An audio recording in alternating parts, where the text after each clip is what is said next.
Grand kitchen స్వాగతం. ఈ రోజు మనం అమ్మమ్మ గారి చేతి వంట మరి పాలకూర పచ్చి రొయ్యలు ఇక్కడ ఉడకబెడుతున్నాం. చూడండి, పచ్చి రొయ్యలు ఉడకబెడుతున్నాము.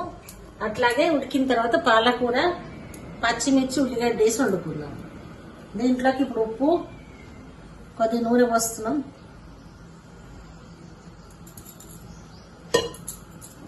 నూనె పోసేసి పచ్చిమిర్చి,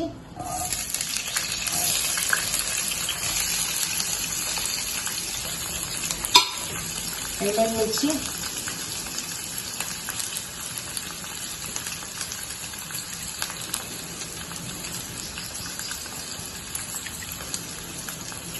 పట్టా, లవంగ, షాజీరా, ఇలాచి, పట్టాయ ఇప్పుడు ఇలా కలుపుకుందాం. ఇది వేగిన తర్వాత పాలకూర వేద్దాం. ఉప్పు ఒక చెంచా, పసుపు,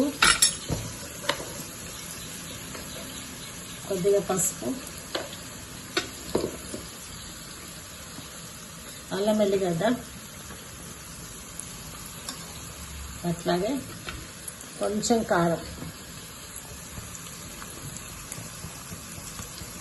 కొద్దిగా కారం. ఇప్పుడు ఇది ఇలా కలుపుకుందాం.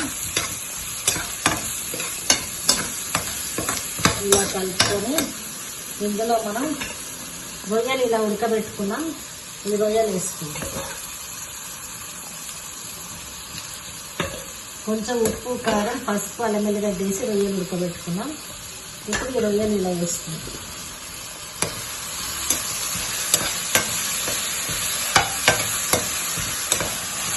ఈ రొయ్యలు వేసేసి ఇప్పుడు ఇందులో రొయ్యలు కలుపుకుంటున్నాం. దీంట్లో మనం పాలకూర కడిగింది వేసుకున్నాం. పాలకూర పచ్చి రొయ్యలు, పాలకూర నీళ్ళలో వేసి కడిగి ఇలా పచ్చి రొయ్యలు, పాలకూర. ఇప్పుడు ఇది ఇలా ఉడికిన తర్వాత చూసుకుందాం. ఇప్పుడు ఇది ప్రాన్స్ పాలకూర, పచ్చి రొయ్యలు పాలకూర రెడీ అయిపోయిందండి. రొయ్యలను ఉడకబెట్టుకొని ఉప్పు, కారం, నూనె వేసి ఉడకబెట్టి పాలకూర, పచ్చిమిర్చి, ఉల్లిగడ్డ వేసి తాలింపు వేస్తే ఇలా పచ్చి రొయ్యలు, ఉల్లిగడ్డ రెడీ. మీకు నచ్చితే లైక్ చేయండి, సబ్స్క్రైబ్ చేయండి, షేర్ చేయండి, తిని చూడండి. Thank you.